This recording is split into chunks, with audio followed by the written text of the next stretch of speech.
I'm answering a question from a longtime viewer in my audience in this video, someone who was asking me my opinion about whether or not he should become a lawyer, whether or not he should enroll in law school, go through the lengthy and arduous process of becoming qualified to be a lawyer.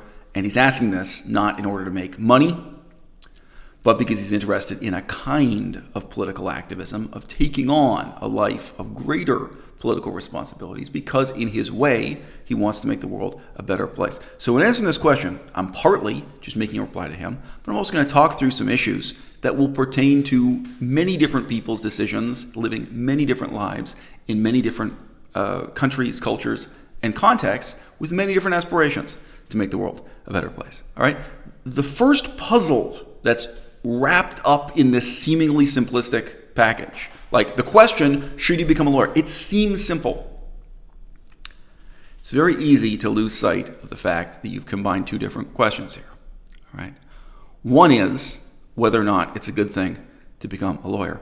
And the other is, even if it's a bad thing, is it worth doing in order to make the world a better place? You see that? You see the justification of going to law school. Like, even if you don't want to go to law school, you don't want to study the law, you're not interested in law, you're not going to enjoy the practice of being a lawyer, but you think it's worthwhile because you have this idea about the type of political influence and responsibility you'll have after being a lawyer. You have this idea about the options and opportunities you'll have to make the world a better place. And then that thought can justify the decision to become a lawyer here and now. You can confuse these two and think that what you wanted was to become a lawyer, and it's not. What you wanted was to make the world a better place. What you wanted was to be some kind of political activist, and you became a lawyer as a means to that end, right? So you've got to really question these things separately. Because for one thing, the process of going to law school, of studying the law, and the ways in which that will change you, that's definite, right? The possibility of making the world a better place, it's quite uncertain, isn't it? If you're talking about that as a roll of the dice, how many lawyers live and work their whole lives and never accomplish anything and never change, and they never even have the opportunity to? And in most countries, it's different from place to place. After law school, there's a long dehumanizing process of working low-level jobs as a lawyer. In Canada, this is referred to as articling, where you are, it might be referred to as an internship or what have you, or clerking, different countries. But most lawyers who do become powerful or influential, they only become powerful or influential when they're more than 60 years old. And it's the end of a long, boring, bureaucratic career, playing a very junior and denigrating role in the establishment. And that's a role maybe some people would actually desire in and of itself. I've had to deal with a lot of lawyers in the last 5 years. I sure wish I had a lawyer who had a fundamentally helpful attitude, like a customer service attitude, like they're here to help you. Like, oh, okay, you want a divorce. I'm going to explain to you the process. I'm going to answer your question. I'm going to help you get divorced. That would be a great attitude for a lawyer to have. They don't have that attitude by and large. But I mean, many of these people, I mean, I sympathize. They go into the practice of the law and they don't think of it as customer service. They don't think of it as being helpful. They don't think of it as educating their clients.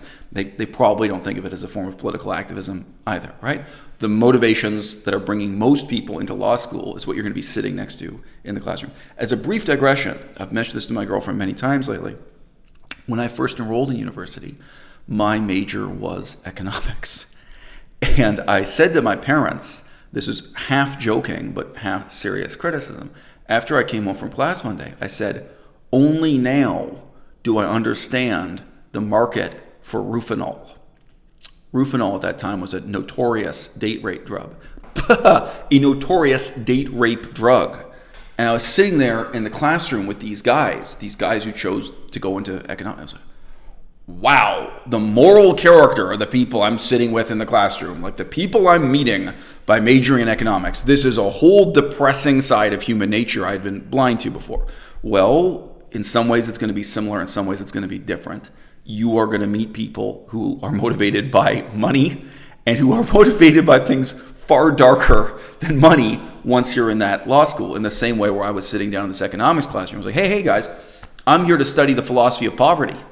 I'm here, I'm interested in making the world a better place. Like at that time specifically, I was interested in questions like, why and how was it possible for South Korea after World War II to so rapidly become a highly educated, highly affluent society with low levels of crime and decent quality architecture, running water and electricity, while other countries remained mired in third world poverty conditions. Like what worked in Korea and what I wanted to study these kinds of questions. I guess what you could call development economics and third world economics. But I was interested in those questions within Canada too. Why were our native people, our indigenous people, living in third world conditions, and what we're going to do about it? Like, okay, I'm here to study the philosophy of poverty. Whoa, you guys are all here to get rich quick, huh? And you're willing to do all kinds of despicable things to get there. Okay, that may be a wake-up call for you. But again, I'm trying to just disaggregate here two very different questions that get bundled up, right? Which is the process of education itself, the career itself, the job itself, as opposed to this thing that exists in your mind to justify committing yourself to that process, and maybe also the many years of working in that career. So I've met and spoken to people who said they wanted to be human rights lawyers, and then they got a lot less interested when they figured out that, first you just got to be a lawyer, and then when you're in your 50s, you start doing human rights law. Like they have to have a whole lifetime of doing just property law, resolving disputes they have no interest in, this terrible bureaucratic grind. And then once they've distinguished themselves as a lawyer, once they've made enough money, not even for themselves, they've made enough money for a corporation or a partnership that employs these lawyers, then they're able to move on to do something they're supposedly interested in themselves, and they switch out of. They realize human rights law is not what they want to do at all. If their concern is human rights, they're going to have to find another path to get there. And my second major point of this video, I want to put this question to you, okay? Who has more political influence in the world right now?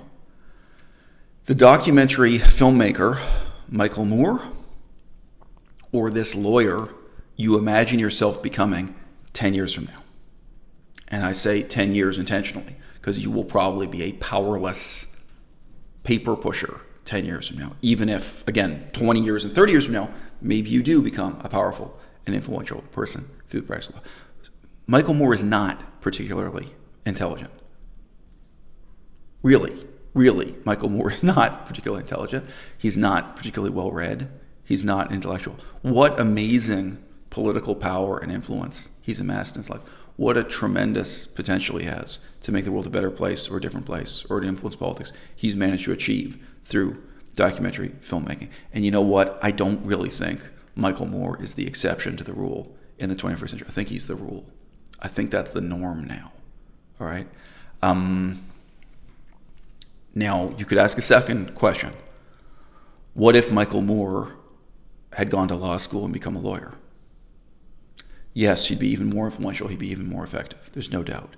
What if Michael Moore, after his second or third hit movie, because he had a gap of years between these movies, he had movies and TV shows.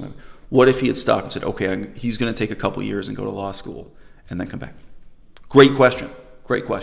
And you could ask, what if Michael Moore had gone to law school before his filmmaking career started? I think for him financially that would have been impossible based on what, right? But what really is the route for you to take if, in this sense, you want to be a politically powerful and influential person, and you don't want to do it through organized crime, you don't want to do it through real estate, apparently, right? You want to be respected for your ideas, your opinion, your research, maybe your critique of what's wrong with political conditions. Like, it's something like this that you have in mind implicitly. You've got to disambiguate it for yourself. What is it you want to be respected for? I'm not saying to you that being a lawyer is incompatible with that. I'm saying that being a lawyer might be much more irrelevant to that than you're willing to admit to yourself, right? Even if being a lawyer, becoming a lawyer could augment that. Now, I'm not going to digress into it, but it's remarkable that I hear so many interviews with people who became lawyers and never practiced the law, or became lawyers, very briefly practiced the law, and then quit in order to do something else entirely, to become a political commentator. Megyn Kelly is an example on the right wing, and Cenk Uygur, the host of the Young Turks, is an example on the left wing. They're fully qualified lawyers, and they very briefly pushed paperwork around in a law office and decided, whoa, this is not for me. This is not how I'm going to earn a living. And they went into broadcasting political commentary doing something similar to what I do now, frankly, here on YouTube. Today, Megyn Kelly hosts a podcast after she lost her job on network television repeatedly. Shout out to Megyn Kelly. Now it's worth questioning for these people, could they have attained their goals? And could they have become better people also, to be blunt, if they'd had more clarity of purpose from day one and taken a route more like Michael Moore, if they'd been more of a creative person in some sense? And why do I raise the question of what kind of person they are? It changes you. Not going to digress into this. I've had many videos talking about it. If you join the military for 5 years, it changes you.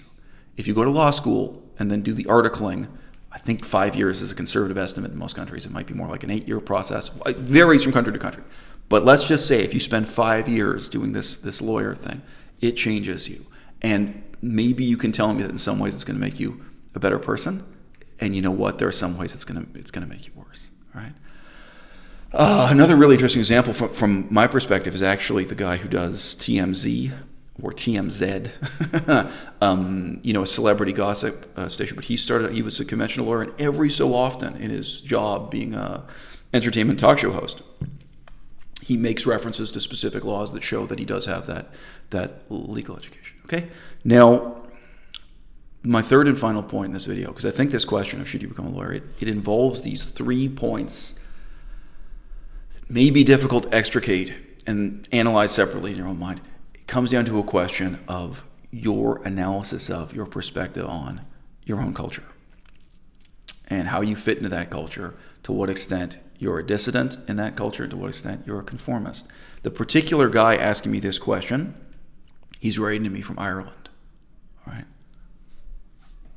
I really do think that the decision to become a lawyer is profoundly different for an Irishman born and raised in Ireland than it is for a Canadian born and raised in Canada. And if that's hard for you to visualize, how would you feel about becoming a lawyer in Iran if you're born and raised Iranian? Yeah. How would you feel right now about being a lawyer in Iraq, in post-American occupation Iraq? Well, it's a way to make the world a better place, right? It's a way to, right? And now you're a part of that political establishment. In Iraq, one of the biggest problems they have is of the police abducting people, holding them as hostages, and demanding ransom money. All right? You think you're a powerful person as a lawyer, and in some ways you're quite powerless. In some ways, you're much more powerless than a filmmaker like Michael Moore. All right? So I think that suffices for this video. I do think that social media is simultaneously underappreciated and exaggerated in its political importance. And the wonderful thing about pursuing a creative path to becoming politically influential, trying to be someone like Michael Moore, is that it doesn't exclude other interests, other passions, other careers. Probably you could be a filmmaker like that while going to medical school, while going to business school, gaining credentials in commerce and finance, or while studying the law. It's possible. And again, it would be possible to be someone like Michael Moore, but who also has a law degree. But when you are looking at your own culture, let's just look at the last 50 years of history in the English-speaking world, and you ask, who has made a difference and who has the potential to make a difference now? Maybe the saddening, sickening truth is that it really is people like Megyn Kelly. And maybe that's hard for us to admit to ourselves because we'd like to believe there's a meritocracy whereby it's the people who have these credentials, or even the people who are elected, who really matter. But, there are 10,000 anonymous lawyers toiling, filling out timesheets for billable hours, doing meaningless bureaucratic work, and elected politicians come and go, and they seem to change almost nothing. Certainly in all the societies I've lived in, and in the history, the chapter of history I've lived through, so little change comes that way. And yes, I don't think it's an exception to the rule. I think it's the rule to point to someone like Michael Moore, who distinguishes themselves, who earns the trust and respect of their audience, and then moves on to earn the admiration of millions, and who has the real potential to make a difference in this world.